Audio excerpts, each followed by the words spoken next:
திராவிட முன்னேற்ற கழக அரசு ஒரு ஹிந்து விரோத அரசுங்கிறதுல நம்ம யாருக்கும் சந்தேகம் தேவையில்லை. காரணம் என்ன? அவர் முஸ்லீம் பண்டிகைகளுக்கு வாழ்த்து சொல்லுவார், கிறிஸ்தவ பண்டிகைகளுக்கு வாழ்த்து சொல்லுவார். ஆனால் ஹிந்து பண்டிகைகளுக்கு வாழ்த்து சொல்லியிருக்காரா? நமக்கு தெரியுது. கைப்புண்ணுக்கு கண்ணாடி வேண்டாம். ஒன்று மடாதிபதிகள் இவர்களுக்கு ஆதரவாக பேசணும், இல்லை மிரட்டுவார்கள் அப்படிங்கிறது நமக்கு தெளிவாக தெரியுது.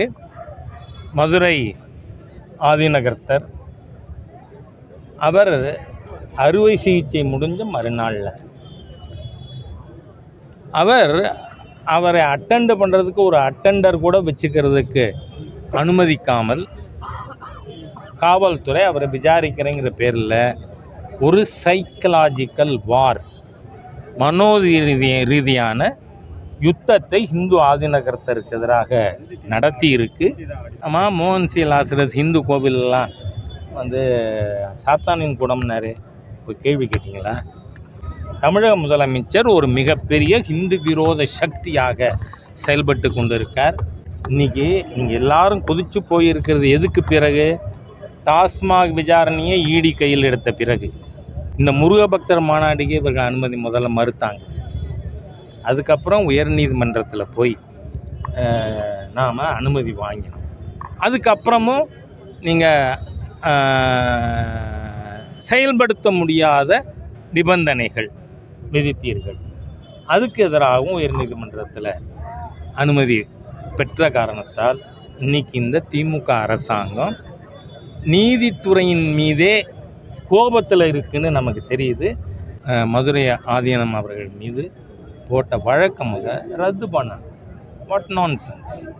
அதனால் நீங்கள் அதை செய்யணும்னு கேட்டுக்கொண்டு, இல்லைன்னா 10 மாதம் தானே, அதனால் இந்த அரசாங்கம் வீட்டுக்கு அனுப்பப்படும். விசாரணை அதிகாரி அன்றைக்கு வந்தப்போ ஆதீனம் அவர்கள் வந்து உடல்நிலை சரியில்லைனாலும் படுத்துக்கொண்டே விசாரணைக்கு பதில்கள் சொன்னார். ஆனால் சென்னைக்கு போனதுக்கப்புறம் பார்த்தீங்கன்னா ஒத்துழைப்பு வழங்கலை அப்படின்னு சொல்லிட்டு அவங்க நாங்கள் போலீஸ் பொய் சொல்லுது.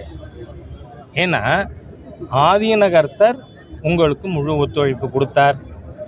அவர் நீங்கள் கேட்ட கேள்விகளுக்கு பதில் சொல்லியிருக்கார். நீங்கள் அவர் ஒத்துழைக்கலைன்னா அன்றைக்கி சொல்லியிருக்கணும். அதுக்கப்புறம் அங்கே போய் உங்கள் மேலிடம் என்ன, நான் அதிகாரிகள் பேர் சொல்ல விரும்பலை. ராம ஜென்ம பூமியில் 23 ஜனவரி மாதம் பிராண பிரதிஷ்டை கும்பாபிஷேகம் நடக்கும் பொழுது தமிழ்நாட்டில் எந்த கோவில்லையும் விசேஷ பூஜை நடத்தக்கூடாது, பிரசாதம் கூடாதுன்னெல்லாம் இந்த ஹிந்து விரோத அட்மினிஸ்ட்ரேஷன் கண்டிஷன் போட்டாங்க. அப்போ நான் ஒரு மேலதிகாரிகிட்ட பேசும்பொழுது ஏன் இப்படின்னு கேட்டேன்னா, எங்களுக்கு மேலிடத்தின் ப்ரெஷர், எங்கிருந்தாலும் வாழ்கன்னு சொல்கிறோன்னா அவர் எப்பொழுதும் உடல் ஆரோக்கியத்தோடு இருக்கணும், ஆளக்கூடாது என்கிறோம், ஆனால் ஆயுளோடு இருக்க வேண்டும் என்று விரும்புகிறோம். சிவகங்கை அந்த காவலாளி சிபிஐ விசாரணை போய்கிட்டு இருக்கு, இதை எப்படி பார்க்குறீங்க? சிபிஐ விசாரணை வேணும்னு முத கேட்டது நான் தான். ஏன்னா அன்றைக்கி நான் போனப்பவே வெளியில் வந்ததும் பத்திரிகை நண்பர்கள்ட்ட நான் பகிர்ந்து கொண்ட விஷயம், குடும்ப உறுப்பினர்களை பார்க்கும் பொழுதே அவர்கள் பயத்தின் உச்சத்திலே இருக்கிறார்கள், பீதியிலே இருக்கிறார்கள் அப்படிங்கிறத என்னால் பார்க்க முடிஞ்சுது. நான் வெளியில் வரும்பொழுதே இதை சொல்லிட்டு வந்த உடனே தான் இப்போ திராவிட முன்னேற்ற கழகத்தை சேர்ந்த யார் பேரெல்லாம் அதில் வந்து அடிபடுதோ அவர்களெல்லாம் தான் கூப்பிட்டு எதிர்த்தாப்பில் இருக்கிற ஒரு கட்டடத்தில் வச்சு அந்த குடும்பத்தை மிரட்டினார்கள்னு. அதனால் தமிழக அரசாங்கம் இந்த வழக்கை இன்ஃப்ளூயன்ஸ் பண்ணாமல் இருக்கணும்னா சிபிஐ விசாரணை தான் வேணும்னு கேட்டோம். பல உண்மைகள் வெளியே வரும். திராவிட முன்னேற்ற கழகத்தின் complicity in that matter will be out soon. Keezhadi குறித்தும் பாரத பிரதமர் ஏற்கனவே அந்த முத்துக்கெல்லாம் வழங்கினார் வாரிங்க. கீழடி குறித்து தொடர்ந்து பதிவு போட்டுக்கிட்டே இருக்காரு. நான் என்ன சொல்கிறேன், மத்திய அரசாங்கம் தொல்லியல் துறை என்ன சொல்கிறேன், முதல்ல கீழடி ஆய்வெல்லாம் நடத்தினது யார்? நீங்களா? Central government, ASI.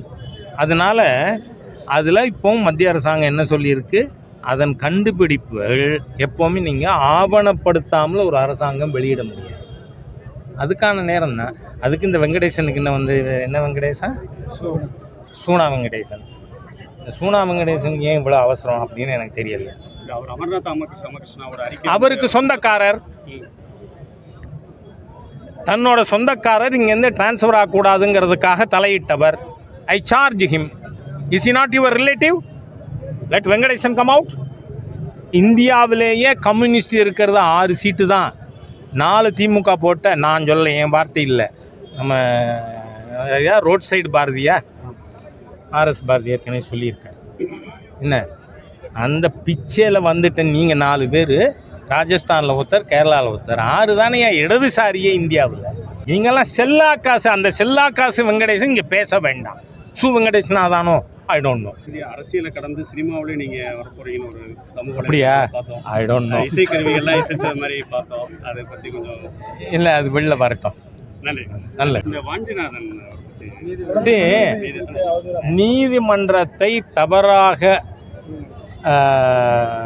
சித்தரிக்கின்ற வேலையில் இந்த வாஞ்சிநாதன் நீங்கள் சொல்கிற நபர், அவர் பெரிய வக்கீலாக இது வரைக்கும். அவர் என்ன சோலி சோரப்ஜி மாதிரி சட்ட நிபுணர் அவரை கேள்விப்பட்டிருக்கோமா? இல்லை. நீங்கள் பார்த்தீங்கன்னா அவருக்கு ஆதரவாக அறிக்கை கொடுத்துருக்கிற நீதிபதிகள் யார்? ஒன்று ஹரி பரந்தாமன். இந்த ஹரி பரந்தாமன் யார்?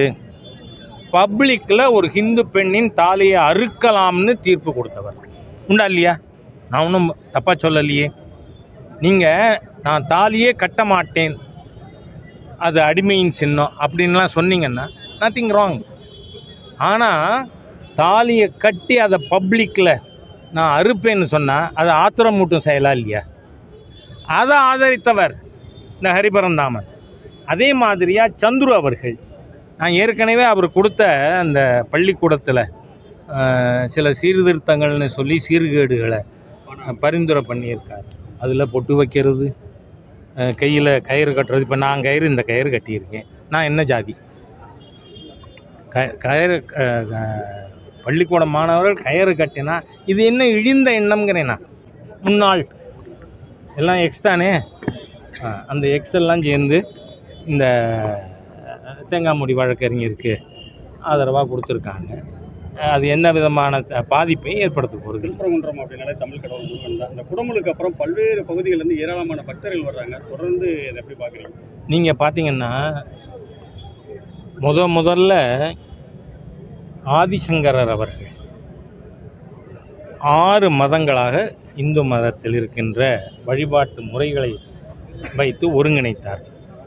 சிவனை வழிபடுபவர்கள் சைவர்கள், விஷ்ணுவை வழிபடுபவர்கள் வைஷ்ணவர்கள், கணபதியை வழிபடுபவர்கள் கணபத்தியர்கள், குமரனை வழிபடுபவர்கள் கௌமாரர்கள், சக்தியை வழிபடுபவர்கள் சௌரர்கள், சாக்தர்கள், சூரியனை வழிபடுங்க சௌரர்கள்னு.